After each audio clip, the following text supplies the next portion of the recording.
Amém. Que Deus nos abençoe. Nós vamos estar estudando um pouco mais a Bíblia nesse segundo horário. E vamos aprender hoje sobre o mapa do tesouro. Quem de vocês aqui tem um mapa do tesouro em casa aí para a gente procurar o tesouro? Não tem. Para tudo você precisa de um segredo, entendeu, irmãos? Imagina que se eu revelasse para vocês o segredo para você ganhar 20 mil reais por mês. Vocês iriam querer saber esse segredo?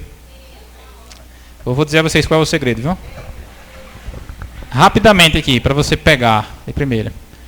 Você comece, primeira coisa, você vá na biblioteca ou na internet mesmo e começa a baixar livros para ler. E começa a estudar para passar no Enem. Aí quando você passar no Enem, você se inscreve para medicina. Entendeu? Vai fazer o curso de medicina. Através do Enem, se você tirar uma boa nota, você consegue uma bolsa, entendeu? Uma bolsa de até 100%. Aí você vai diminuir suas despesas. Aí quando você passar no Enem e começar a fazer medicina, você faz 4 anos de medicina e faz mais 4 anos de residência, que é o do treinamento de médico para você, treinamento prático.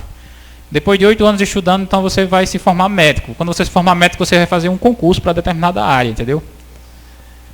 Aí você vai encontrar muitas opções que vão oferecer entre 20 e 40 mil por mês. Gostaram do segredo? É?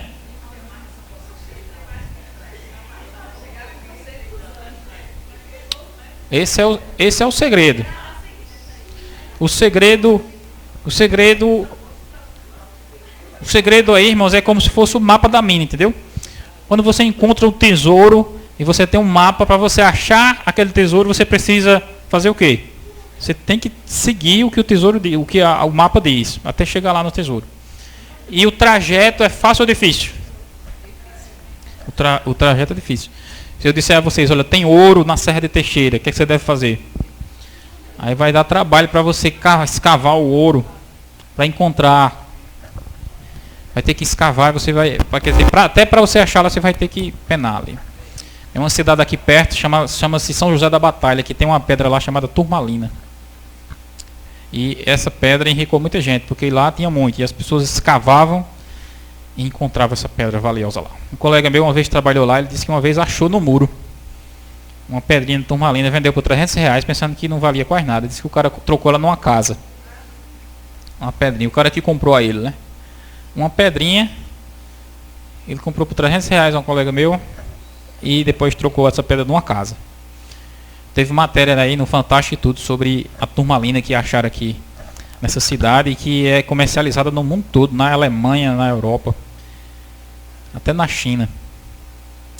Quer dizer, existem coisas valiosas ali. Do mesmo jeito, a Bíblia, tem muitas coisas valiosas na Bíblia, não tem? Para você encontrar o tesouro que tem na Bíblia, você precisa seguir o mapa. E eu vou falar para vocês aqui os 3 segredos do mapa da Bíblia. O primeiro segredo está... Para tudo você precisa ter o segredo, entendeu? Você pega, por exemplo, Salomão.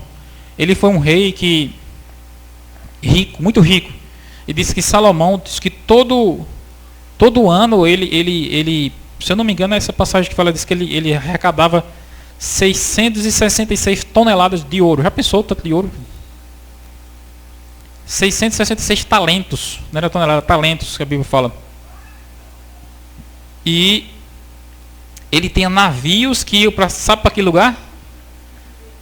Ofir. Já ouviu falar sobre o ouro de Ofir? O ouro de Ofir é o lugar onde tinha o melhor ouro. Não tem o ouro 21, não tem o ouro 18, tem o ouro 14, não tem? Pronto, o melhor ouro que tinha era em Ofir. Mas era um lugar que só ia de navio. E diz que Salomão, ele preparou navios para ir buscar ouros em Ofir. E disse que ele trazia toneladas e toneladas de ouro de lá. Talentos. Depois de Salomão teve outro rei chamado Josafá que tentou fazer o mesmo. Aí diz que os navios foram e se quebraram, afundaram. Por quê? Porque Salomão, além de rico, ele era sábio. Ele sabia o segredo, entendeu? Por onde os navios deviam ir. Porque era água, mas tinha pedras embaixo. Tinha pedras, pontas de pedras na água. O navio vinha, batia nas pedras, afundava. E Salomão sabia o segredo por onde os navios deviam ir para chegar em Ofir. E ia diversas vezes, todo mês ia lá e trazia aquelas toneladas. Porque ele sabia o segredo. A pessoa não saber, quebrava a cara, entendeu? A mesma coisa, irmãos, é o segredo da Bíblia. para você descobrir o tesouro. Salomão também falou sobre isso. Ele disse assim: o que é mais precioso do que o ouro e a prata? O que é? Sabe o que é? Que a Bíblia diz, que Salomão mesmo falou? A sabedoria. E outra coisa também, os mandamentos de Deus. Ele fala: os mandamentos de Deus é mais precioso do que o ouro e a prata. Olha, mas os mandamentos de Deus é uma coisa tão simples, né? Está lá na lei, é simplesmente uma coisa que você segue. Pois ele fala lá que é mais valioso do que o ouro e a prata. O caminho da sabedoria é mais valioso do que o ouro e a prata. Mas para alcançar a lei de Deus, para alcançar a sabedoria de Deus, você também precisa de um mapa. Que é o que nós vamos começar a ver aqui. Os 3 segredos para desvendar o mapa da Bíblia. O primeiro está em Tessalonicenses. 1 Tessalonicenses 5:17. É um versículo muito longo. Vai demorar para vocês lerem. 1 Tessalonicenses 5:17. Um versículo extenso, não é? Diz o quê? Orai sem cessar. Esse é um versículo que eu tenho memorizado. Eu acredito que muitos de vocês têm, né? Só não sabia onde estava, né? Eu tenho o hábito de às vezes ficar memorizando versículo. Um dos versículos que eu gosto de memorizar é esse de Tessalonicenses 5. Por exemplo, Tessalonicenses 5:16 diz: regozijai-vos sempre, né? Não fala isso? Ou não? Regozijai-vos sempre. 1 Tessalonicenses 5:20 diz: não apagueis o espírito. É assim? Não. Não desprezeis as profecias. 1 Tessalonicenses 5:19 é: não apagueis o espírito, né? 1 Tessalonicenses 5:25, irmãos, orai por nós, né? Pronto, esse versículo aí é para vocês levarem isso para casa. Irmãos, orai por nós. Mas o versículo de hoje é para 1 Tessalonicenses 5:17. Orai sem cessar. Esse é o primeiro segredo do mapa da mina, entendeu? O mapa do tesouro. Como é que alguém ora sem cessar, irmãos?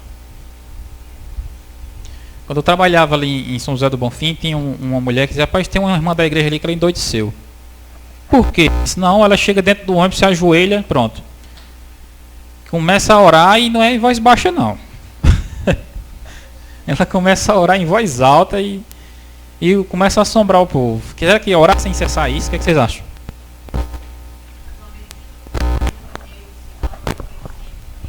Algumas pessoas pensam que orar é só quando você se ajoelha. Será que é só quando você se ajoelha?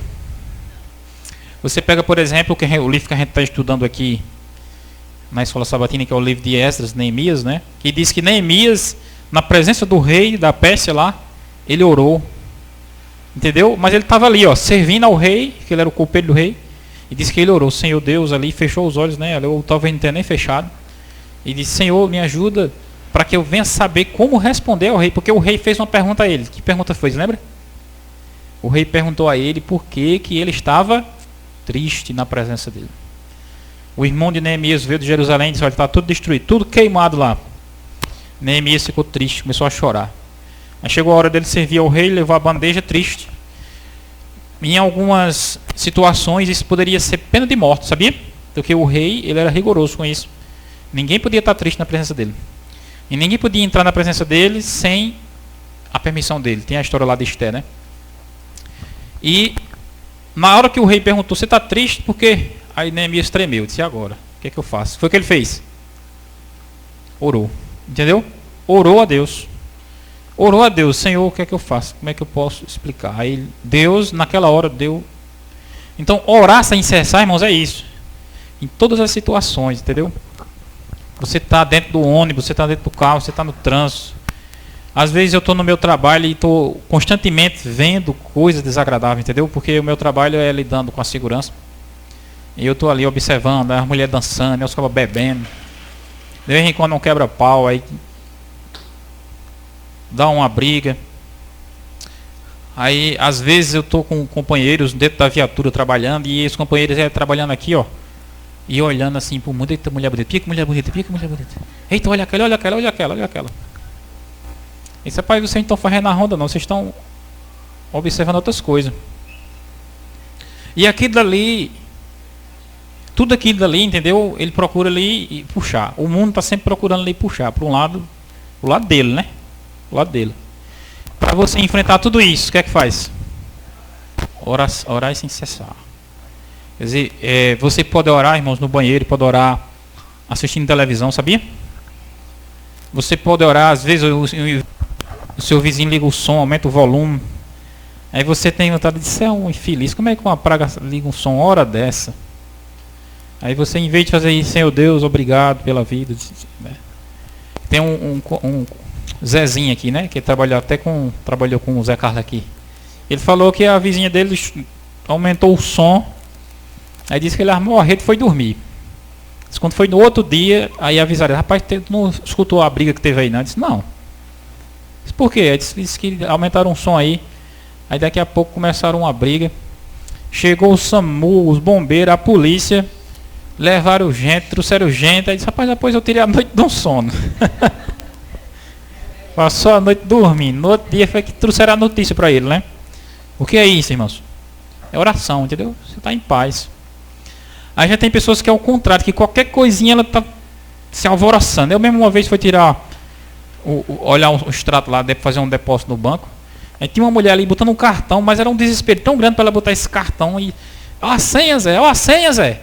Aí saiu do ar, chega, Zé, chega. Aí foi uma zoada tão grande, chamaram o rapaz lá de dentro. Ele diz, rapaz, uma coisa tão simples para você botar um cartão, botar uma senha. E era um desespero.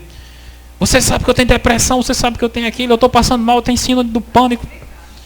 Eu digo, vala-me Deus, que negócio. E para tudo na vida é desse jeito, irmãos. Às vezes é uma coisinha simples e você faz um alvoroço. Às vezes é uma coisa para ser um alvoroço, mas você está em paz, entendeu? Porque você está em oração. Jesus, ele disse o quê? Quando você for orar, vá para o meio da rua e grite. Foi isso? Isso aí está em Mateus 6, de 1 a 5, se eu não me engano. Ele diz, quando orardes, entra no teu quarto e ora ao teu pai em secreto. E teu pai, que vê o que você faz em secreto, te recompensará. Entendeu? A oração, ela pode ser coletiva, como a gente ora aqui na igreja. Mas a oração também deve ser individual. E a oração, ela deve ser proporcional ao que você quer alcançar. Existe uma frase que diz assim, pouca oração, pouco poder.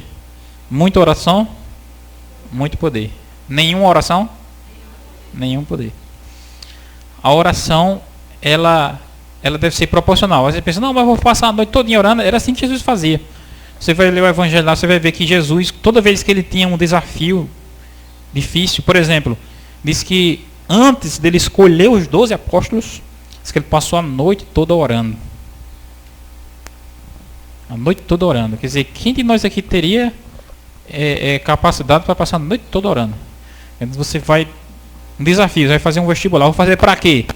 Eu vou fazer para medicina, vou fazer para letras, vou fazer para direito, vou fazer para polícia, para quê? Passa a noite toda orando para que Deus lhe mostre, entendeu? Que quando você vai orando, você vai buscando em Deus e Deus vai lhe mostrar. Mas nem todo mundo tem essa disposição, né? O ser humano, ele consegue passar tranquilamente a noite inteira no show de Wesley Safadão, né? Ele cantando lá e as pessoas bebendo, ó, passa a noite inteira, quando amanhece o dia já terminou, né? Já acabou, passou rápido. Mas a noite inteira orando é contra a natureza humana. Mas é algo, irmãos, que necessita de esforço. Você lembra de Jesus? Quando Jesus chegou no momento dele morrer, que ele ia para a cruz, foi o que ele fez? Levou os discípulos para orar. Aí disse, olha, fiquem aqui e orem comigo. Foi o que Jesus falou com eles? Foi o que os discípulos fizeram? Dormiram. Aí Jesus começou a orar, voltou, achou eles dormindo. Mas eu pedi para vocês orar comigo 1 hora. Aí os discípulos ficaram, não sabiam o que responder. Por que Jesus estava orando? Que Jesus sabia que ali estava um momento decisivo e ele tinha que orar. A oração, irmãos, é uma coisa importante. Sabe por quê? Porque nenhum ser humano tem capacidade por ele mesmo de vencer a luta que tem para ele no mundo. Eu não tenho. Por mais que eu conheça a Bíblia de cor, entendeu? Por mais que eu seja uma pessoa honesta e íntegra, isso daqui não vai ser suficiente para eu vencer a batalha que tem no mundo e a batalha que tem dentro de mim mesmo, do mal. A única maneira de vencer é a oração. Porque a oração liga a gente a quem? a Deus. E quem é que vence Deus? Ninguém vence Deus, entendeu? O ser humano sempre é vencido, mas o ser humano ligado a Deus, Jesus falou lá, sem mim, nada podeis fazer.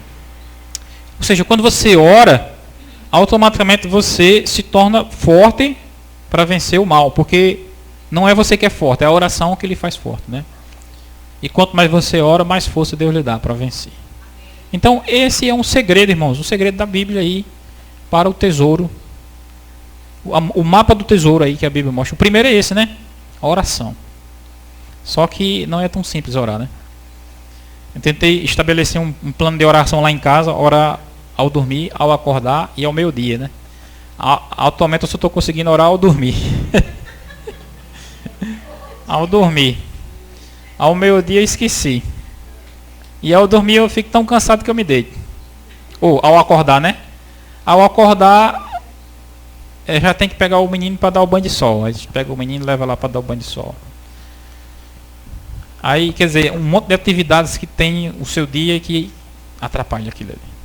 Mas o que é que você tem que fazer? Você tem que bolar outra estratégia. Não está dando certo para orar naquele horário, então você ora no meio da rua mesmo ali, ó, com o menino no braço, né?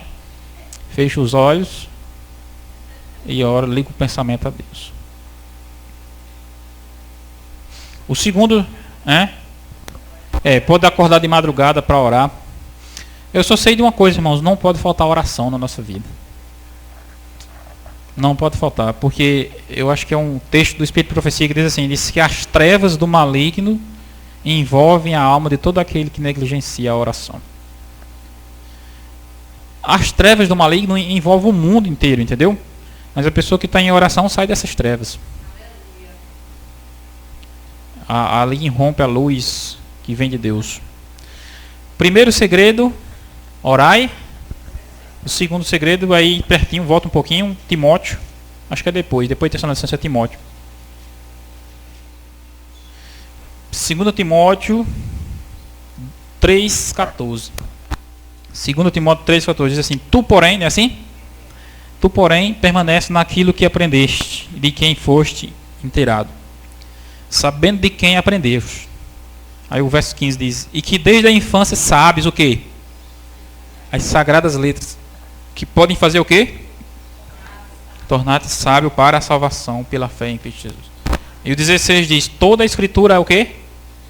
É inspirada por Deus e útil para ensino, para repreensão, para correção, para educação na justiça, a fim de que o homem de Deus seja perfeito, perfeitamente habilitado para toda boa obra.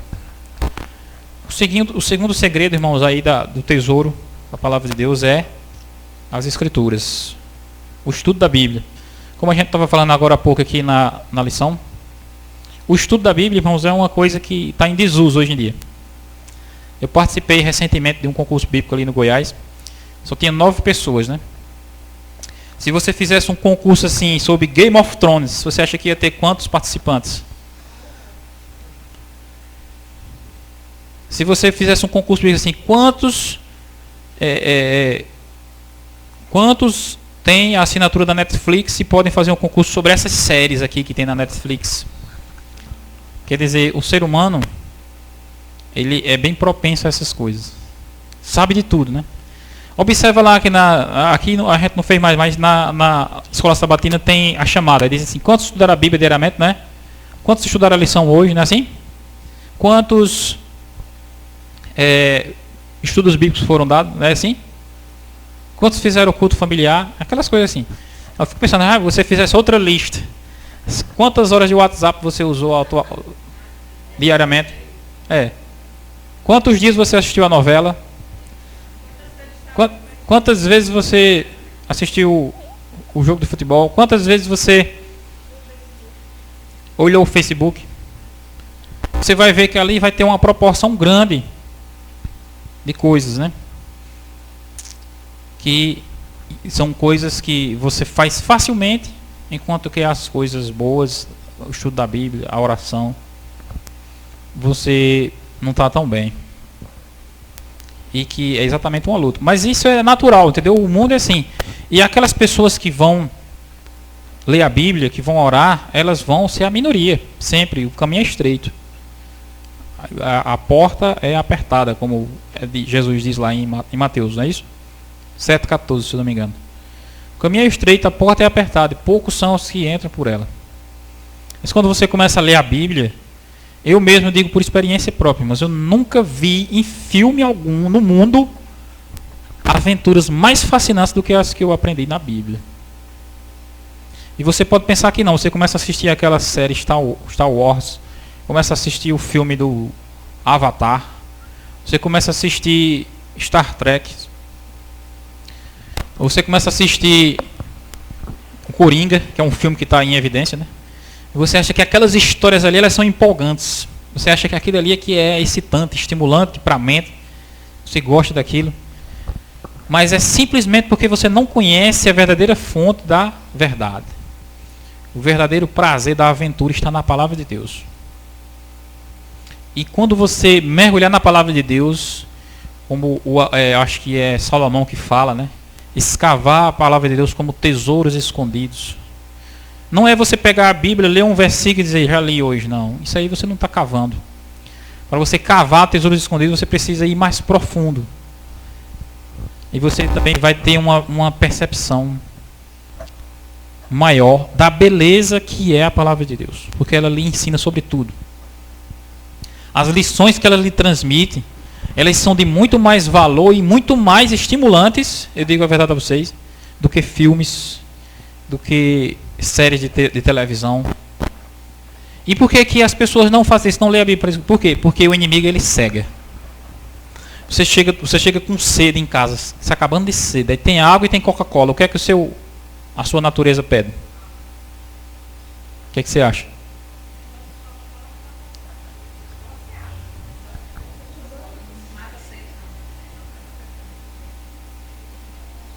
A pessoa está com fome. Chega em casa, aí tem lá um prato de verdura e um prato de pastel com lasanha.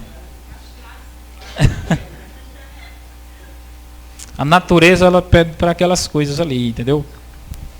Que não são nem tão saudáveis. Assim, em relação à Bíblia, a natureza humana, o inimigo engana, ilude o ser humano. Ele faz parecer que o mundo mentiroso é mais atrativo. Quando, na verdade, ao você perceber que a Bíblia é muito mais atrativa, quando você começa a estudar ela, você vai perceber que tudo aquilo é uma fraude. Tudo aquilo é um engano vazio.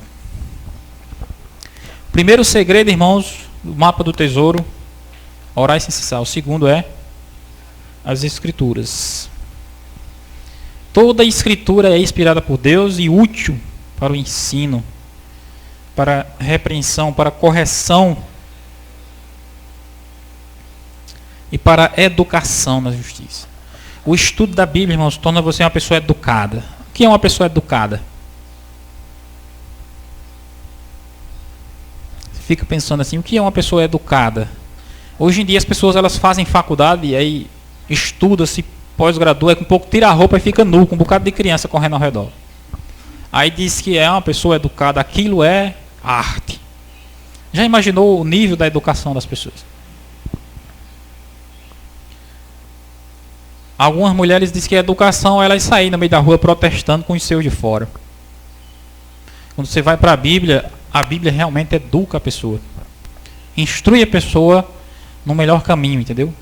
Para que a pessoa seja uma pessoa realmente equilibrada. Existe uma escola, se eu não me engano, é na Europa essa escola, que é a Escola dos Príncipes. Depois eu vou pesquisar o nome. A escola dos Príncipes. Por exemplo, aqui no Brasil não tem, né? Mas na Inglaterra tem rei, tem os príncipes, né? Aí tem Mônaco, tem diversos países no mundo que tem reis, entendeu? Tem aqueles monarcas. Aí tem os filhos dele, entendeu? Tem os filhos deles. Pronto. Para poder alguém namorar com os filhos desses príncipes, desses reis, eles precisam estudar nessa escola. Aí disse, não, pai, eu arrumei um namorado na escola. Quem é fulano? Manda ele para a escola. Para aquela escola, para estudar. Se vai realmente se relacionar com o príncipe, a esposa do William, né? Que é o príncipe lá da Inglaterra. Todos os outros têm que ir lá para essa escola para poder aprender a educação. Eu quero que vocês me digam como é essa escola. O que é que vocês acham? Que educa as esposas e os maridos dos príncipes e das princesas. Como é essa escola? Você acha que é uma escola assim que uma mulher usa o cabelo vermelho de um lado e azul do outro? Será que é assim, não? Será que é a escola que assim que chega lá começa a fazer tatuagem nas pernas, nas costas? Que os homens começam a botar brinco no nariz, no queixo, na orelha, no umbigo? Será que essa escola é assim? O que vocês acham? Por que não é assim? Porque lá precisa ser o quê? Educado. Entendeu? Precisa ser educado. Se a pessoa quiser ser realmente futuro descendente dos príncipes ali, precisa saber o que é educação. Que é o que a sociedade não sabe o que é. E a Bíblia mostra. Ela pode tornar-se sábio para o caminho da educação. Mas quando é que a Bíblia tem efeito, irmão, na nossa vida? Vamos ver aí. Logo depois aí de Hebreus tem Tiago. Aqui está o terceiro segredo do mapa do tesouro. Tiago, capítulo 1, verso 22. Tiago 1, 22. É depois de Hebreus, aí está em Timóteo, aí adianta para Hebreus, né? Depois de Hebreus é Tiago. Tiago 1, 22. Diz o quê? Zé Carlos? Tornai-vos, pois, praticantes da palavra, e não somente ouvintes, enganando-vos a vós mesmos. Só isso. Quando você lê a palavra e não pratica, você está enganando a Deus, não é isso? Tá? Está enganando a si mesmo, Davi. Enganando a si mesmo. Essa, irmãos, é a parte mais difícil dos 3 segredos que eu falei para vocês, né? Orar é difícil, né? Ler a Bíblia é difícil. Agora, praticar a palavra é mais difícil do que as duas juntas. Quando você vai para a Bíblia, você vai ver que ela lhe desafia. Ela sempre vai apresentar para vocês coisas que vão lhe desafiar. Entendeu? A Bíblia ela sempre apresenta para vocês coisas que vão lhe tirar do seu conforto. Jesus mesmo falou: quem quiser me seguir, siga-me. Tome a sua cruz, né? Negue-se a si mesmo. Essa parte é difícil de praticar. Ouviste os que foi dito aos antigos: amarás os teus amigos, mas eu vos digo: amarás os teus inimigos. É difícil, irmão. Complicado. Mas para praticar a Bíblia, é exatamente aí que entra o caminho, irmãos. O caminho do esforço humano. Nós sabemos que a salvação é pela graça. A salvação é pela graça. A salvação é gratuita, é de Deus, né? Mas ao mesmo tempo, para servir a Deus necessita de esforço. Sem esforço não tem como você vir nem na igreja. Sabia? O pastor Bulhon, ele disse que uma vez foi fazer uma pregação numa igreja nos Estados Unidos. Ele chegou a hora do culto, 8 horas da noite, já ia começar o culto. Aí o pastor disse: eu vou pegar na Bíblia aqui que eu vou começar a pregar. Aí o pastor da igreja disse: não, pastor, espera um minutinho. Ele disse: por quê? Ele disse que o baterista ainda não chegou. Só começa o culto quando o baterista chegar, porque ele anima. E cadê o baterista? Ele disse: não sei. Aí chegou ele todo assanhado nos carros, parece que pegaram ele nas últimas, né? Agitando os cabelos, pronto, chegou nas últimas. Quer dizer, às vezes você vai para a igreja, né? Exatamente assim. As pessoas elas querem servir a Deus à maneira delas. O estilo delas. Não, hoje é quarta-feira, não tem ninguém, eu não vou para a igreja não. Não, o que é? Hoje é escola sabatina, eu não gosto de escola sabatina, eu vou para a igreja de 11 horas. É. Não, tem a lição aqui para estudar. Não, mas a lição é trabalhosa demais. Não precisa ler a Bíblia, não precisa ler a lição não. Ou seja, querem servir a Deus sem esforço. Sem esforço. Aí o resultado, irmãos, é exatamente esse. O que a palavra de Deus diz, né? Engana-se a si mesmo. O profeta Jeremias, ele falou: buscar-me-eis e me achareis. Deus falou, né? Quando me buscares de todo o vosso coração. Para encontrar a Deus, você tem que buscar Ele de coração. Como eu falei para vocês, se você quiser ganhar 20 mil reais por mês, eu falei para vocês o segredo, né? Estuda, vai lá, até conseguir.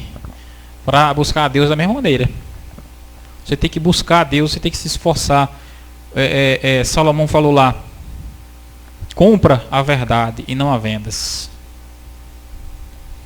Jesus Cristo, ele disse, desde João Batista até hoje, o reino de Deus é tomado por esforço, e aqueles que se esforçam se apoderam dele. O que é que eu estou querendo falar para vocês? Que você tem que se esforçar para ser salvo, é isso? Não. A salvação, irmãos, é um presente de Deus, é gratuito. Mas a pessoa pensa, é fácil demais, então eu não vou fazer nada. Não. A salvação, ela alcança o seu clímax, porque a salvação, ela é o máximo de Deus. Mas ela só alcança o seu clímax quando ela alcança também o máximo do ser humano. Aí a salvação é plena. Deus nos salva sem nada da nossa parte, entendeu? Sem nada que a gente faça vai nos alterar a salvação de Deus em nossa vida. Mas ao mesmo tempo, se eu sou salvo e eu não faço nada, está mostrando que eu não fui salvo. Se pega pela história de todo o povo de Deus, os profetas, os apóstolos, todos eles, irmãos, se sacrificaram, se empenharam. Eu estudo a história medieval. Teve um movimento lá chamado, era até para eu ter falado isso semana passada, não me lembrei de falar, que eu falei sobre Lutero aqui, chamada a Companhia de Jesus. Eu vou falar sobre a Companhia de Jesus. A Companhia de Jesus, também chamada de a Ordem dos Jesuítas. O que é isso, irmãos? Entenda bem. A Companhia de Jesus, a Ordem dos Jesuítas, foi fundada por um homem chamado Inácio de Loyola. Qual era a proposta desse homem? Era escolher os cabeças, os homens mais inteligentes, os homens mais determinados, os homens mais esforçados, para fazer o quê? Para destruir a reforma protestante. Já imaginou? A Companhia de Jesus foi com esse objetivo. Levantar pessoas capacitadas. Eles fizeram isso, né? O Inácio de Loyola reuniu na Igreja Católica pessoas capacitadas determinadas. Olha, essas pessoas aqui, eles faziam um juramento. Isso eu vou seguir, eu vou defender a ordem católica com a minha vida. E se em algum momento eu desistir disso, vocês podem arrancar meus olhos, arrancar meus dedos, arrancar meus cabelos, me queimar, me trucidar, me costurar e me jogar e me enterrar. Eles faziam esse juramento, entendeu? Eles eram pessoas determinadas. Isso mostra o que, irmãos? Transferindo para a obra de Deus. Se a pessoa vai fazer isso para servir ao mal, imagine para servir a Deus. Me diga aí, o que a gente deve fazer? Não, para servir a Deus eu vou servir quando eu puder, da maneira que eu quero. Você sabe por que o Brasil hoje é um país católico? O Brasil é um país católico. Hoje em dia tem o secularismo aí, né? Mas o Brasil ele foi fundado com a bandeira católica. Por causa da Companhia de Jesus, a Ordem dos Jesuítas. Eles chegaram no Brasil, irmãos, e eles vieram junto com aquelas caravanas de navios portugueses, entendeu? Eles vinham dentro do navio, porque o homem era sério. Ele dizia, vocês têm que ir lá e não deixe o protestante entrar. Chega lá, evangeliza logo os índios. Aí chegaram no Brasil e começaram a evangelizar os índios. Como era o evangelismo dos índios? Aqui está a ordem católica. Aceita ou não? O índio aceita. Você agora é católico. Não, não aceita. Agora você vai morrer. Pronto, matava. Era fácil evangelizar assim ou não? O que você... Eles chegavam no lugar e conquistavam muitos adeptos, porque a pessoa não queria morrer, entendeu? Disse, eu já sou católico. Não, antes de você chegar aqui eu já era. Eram os índios indefesos, entendeu? Os jesuítas, eles vinham dessa maneira. E é por isso, irmãos, porque hoje tem pessoas que, como a irmã aqui, Maria da Guia, chama-se Maria da Guia. Por quê? Por causa dos jesuítas. Eles vieram para o Brasil, eles implantaram no Brasil a cultura católica. Todo filho que nascia era Maria, Francisco, entendeu? Antônio, da Guia, Fátima. Isso por causa do esforço deles, dos jesuítas. Se eles não têm chegado aqui no Brasil, e se no Brasil aqui já tem sido formado igreja cristã, protestante, eles não tinham feito isso. Por exemplo, nos Estados Unidos, é assim? Não. Nos Estados Unidos não é assim, porque quando o colonizador chegar lá, na verdade os Estados Unidos foi colonizado por protestantes, entendeu? Os católicos foram chegar lá depois. Por causa disso, eles eram pessoas, os jesuítas, eles eram pessoas determinadas, mas ao mesmo tempo eram pessoas equivocadas, entendeu? Porque eles estavam seguindo o dogma católico. Quando Lutero pregou, ele conseguiu êxito, Lutero não foi morto, e o Papa percebeu que aquela mensagem de Lutero ia causar uma divisão grande na Igreja Católica. E o Papa então elegeu esses homens para combater o protestantismo, não deixar ele crescer. E eles se espalharam pelo mundo. Em alguns lugares eles conseguiram êxito. Um deles foi o Brasil. Outro lugar foi lá na Espanha, em Portugal. Entendeu? Em vários lugares do mundo. O que é que eu estou querendo enfatizar aqui? A palavra de Deus também deve ser levada a sério, assim, por mim e por você. Assim como a ordem jesuíta era levada a sério por seus adeptos. Entendeu? Se eu e você servimos a Deus de qualquer jeito, enquanto que os servos do mal servem dessa maneira, quem é que vai vencer? Me diga.